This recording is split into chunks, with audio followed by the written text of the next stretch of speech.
Mahendra Nath Gupta was born 14th July 1854.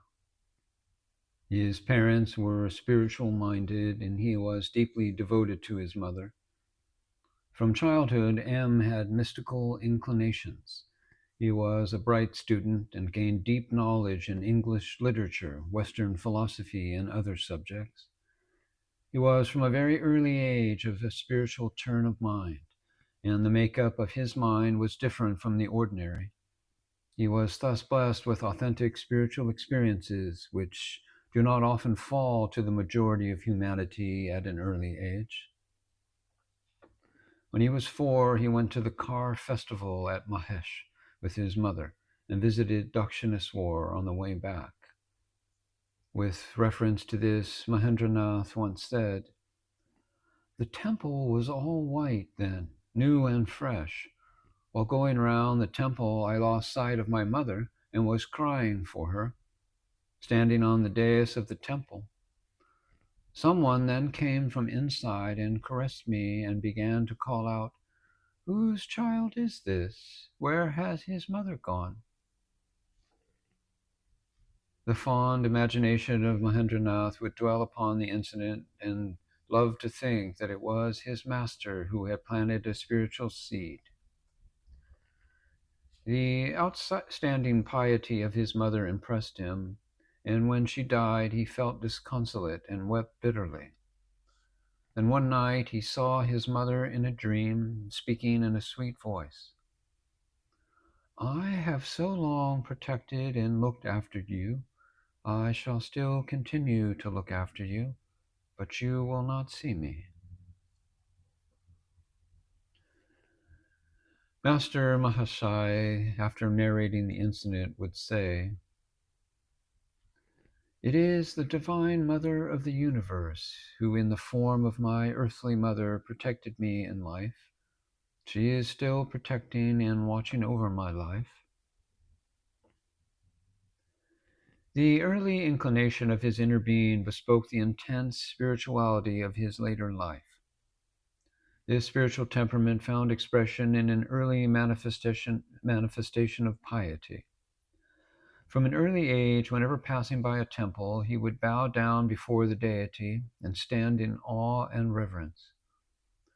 At the time of the Durga Puja, he would sit for long hours near the image, wrapped in love and admiration.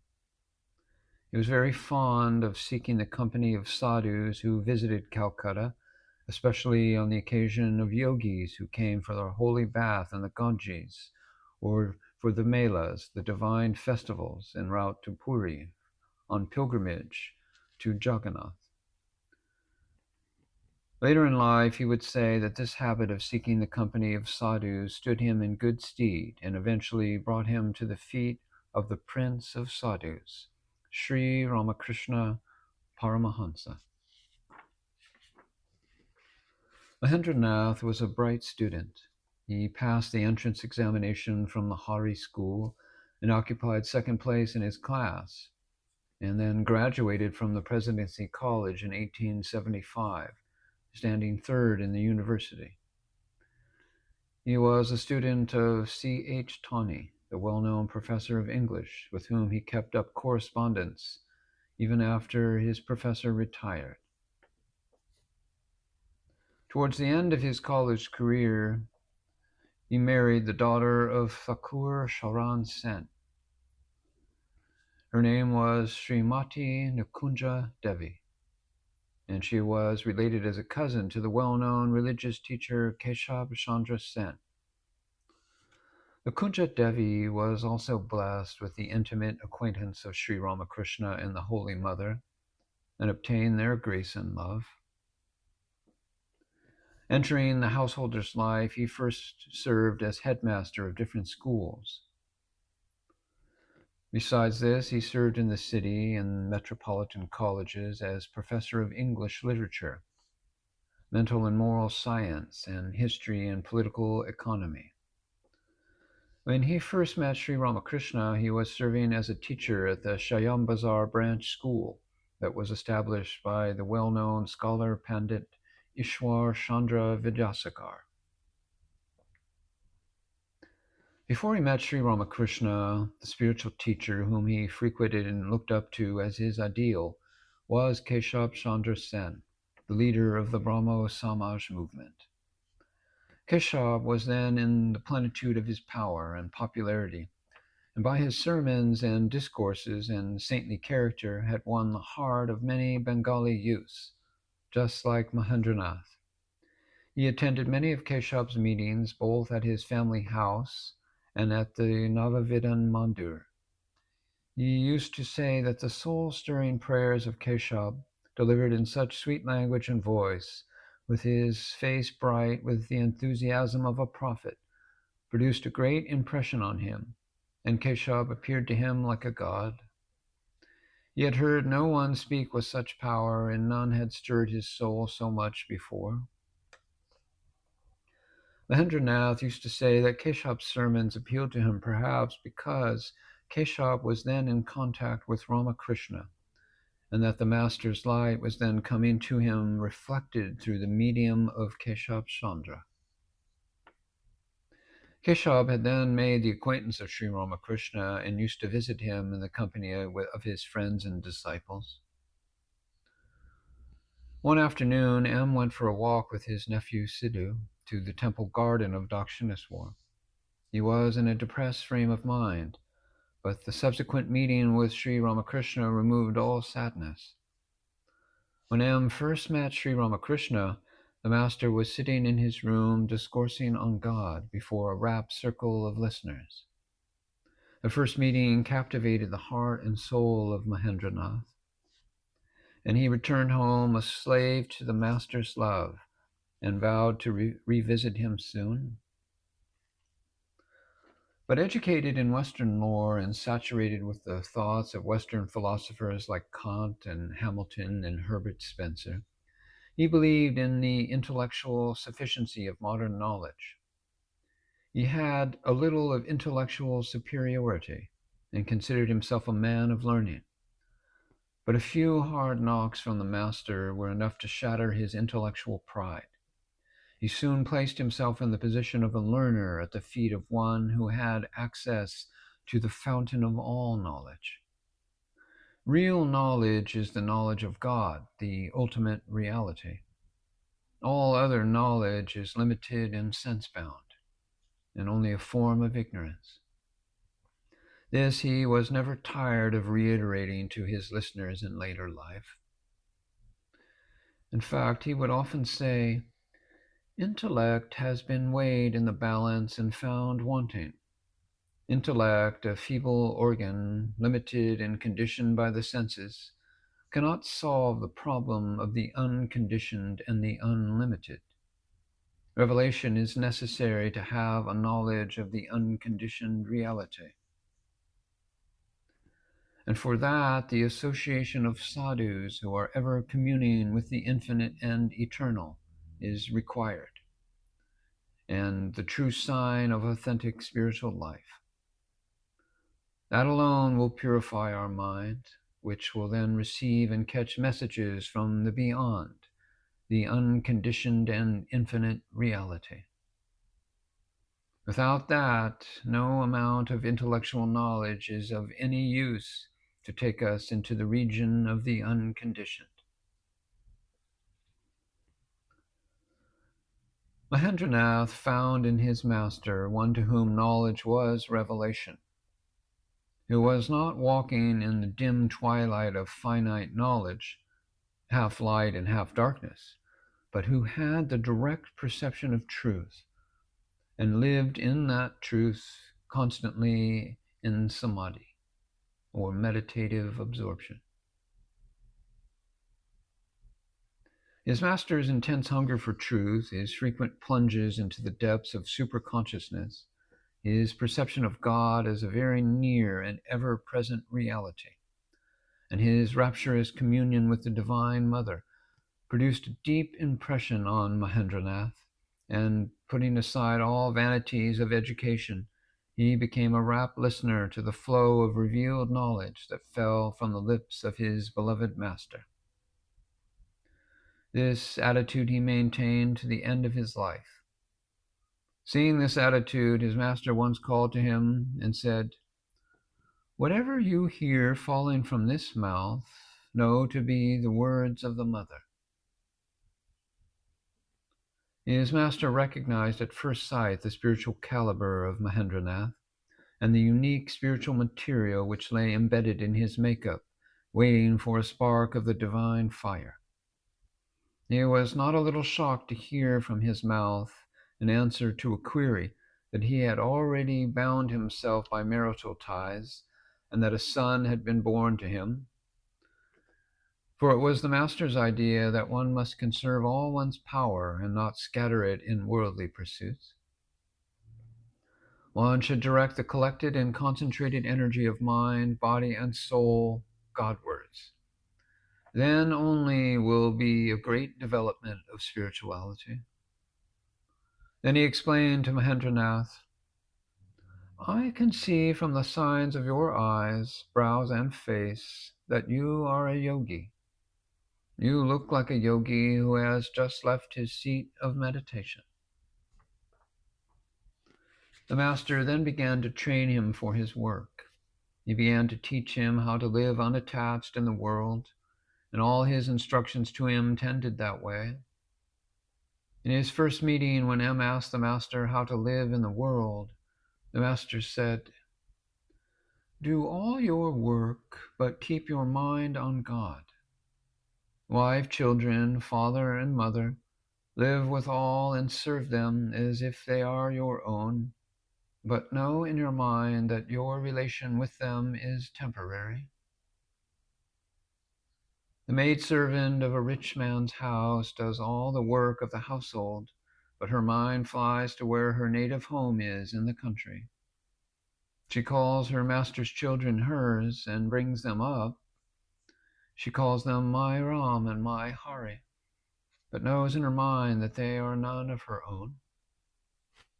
Just as the tortoise swims about in the waters of the lake, but her mind is fixed on where her eggs are laid on the bank, so do all the work of the world, but keep your mind on God. The master's flow of truth continued. After attaining love for God, if you mix in worldly work, you will remain non-attached.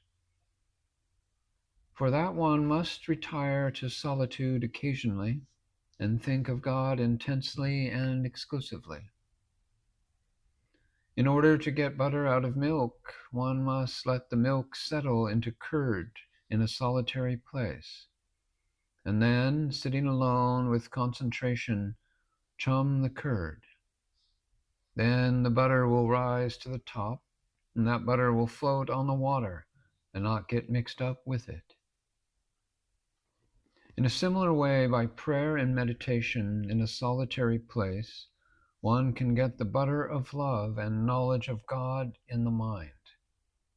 Then the mind, even if kept in worldly work, will float on the waters of the world and remain non-attached. So be in the world, but not of it.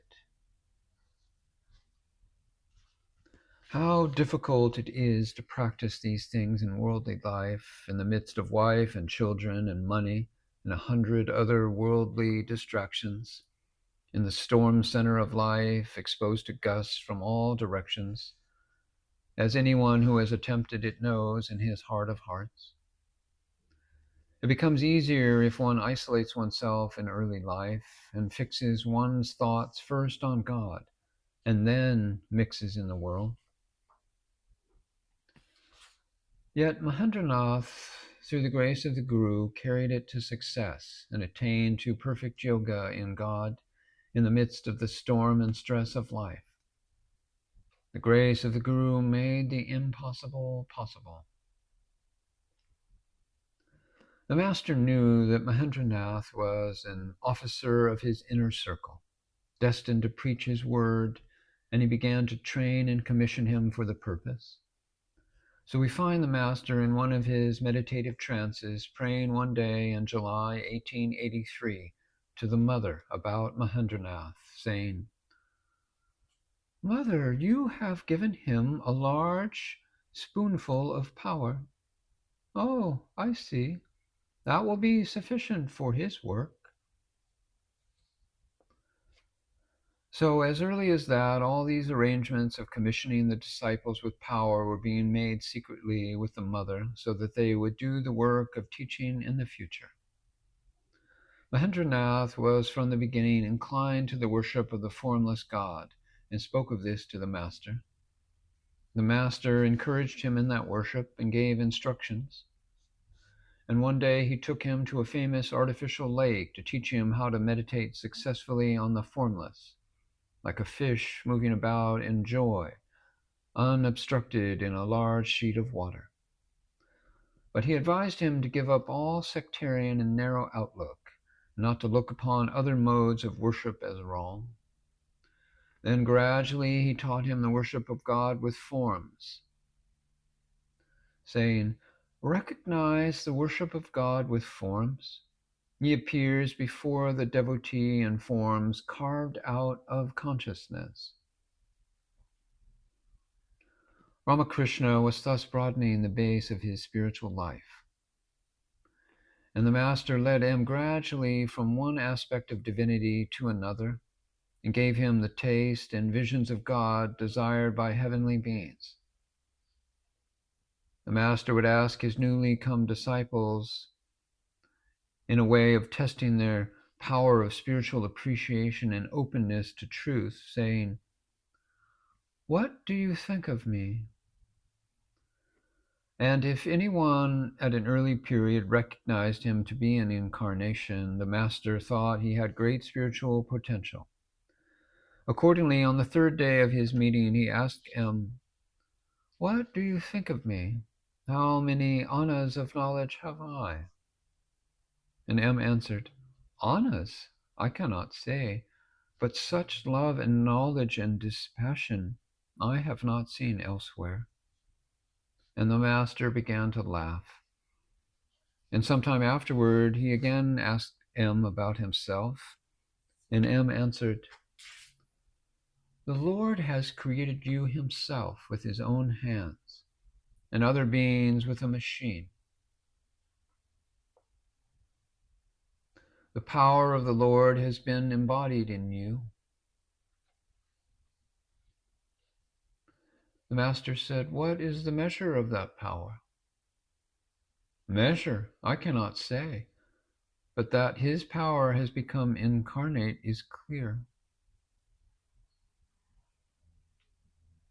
And later M said, "I think Jesus Christ and Sri Chaitanya and yourself are one and the same." When the Master, in explaining the theory of incarnation, compared the incarnation to a big aperture in the wall through which the infinite expanse of the unconditioned existence is seen, M answered, "You are the opening through which the unknown is seen." And the Master patted him on the back and said, "You have understood that at last. It is excellent." That very evening, when M avowed his liking for the formless, the Master said, "I also would not see forms of God before. Now also it is diminishing, the vision of form." Then M said, "Of forms, the manifestation of God in human form appeals to me." "That is sufficient, and you are seeing me." The perception of the divine incarnate in Sri Ramakrishna was the last word in the sadhana of Mahendra Nath. After that, he knew nothing besides Sri Ramakrishna. His whole mind and soul centered round him. To meet him, to serve him, and to hear his words were his all-absorbing passion. His allegiance and loyalty to his Master was phenomenal. Never for a moment did he waver in his love and devotion to the Master, and never did his interest flag. His joy in the company knew no bounds. And as said before, the estimate of the Master about M was very high. The Master would narrate how, in deep meditation, he had seen him in the circle of Sri Chaitanya's disciples. The face seen in the vision had been imprinted on his mind, and therefore, when he saw M, he recognized him at once. Again, one time, the Master said, I have recognized you, hearing you read Chaitanya Bhagavata. You are of the same essence as I am, as Father and Son. So long as you did not come here, you remain self-forgotten. Now you will know yourself. Now go and live in the world unattached. Then the Master prayed to the Mother, saying, do not make him give up everything. Do in the end what you will. If you keep him in the world, show yourself to him now and then. Otherwise, how will he remain in the worldly life? Where will he find the zest for living? When Mahendranath one day expressed his desire to give up all for the sake of God, the Master said, you are well established in God already. Is it good to give up all? The Lord keeps the speaker or the preacher of the word in the world. Otherwise, who will speak the word of God to people? That is why the Mother has kept you in worldly life.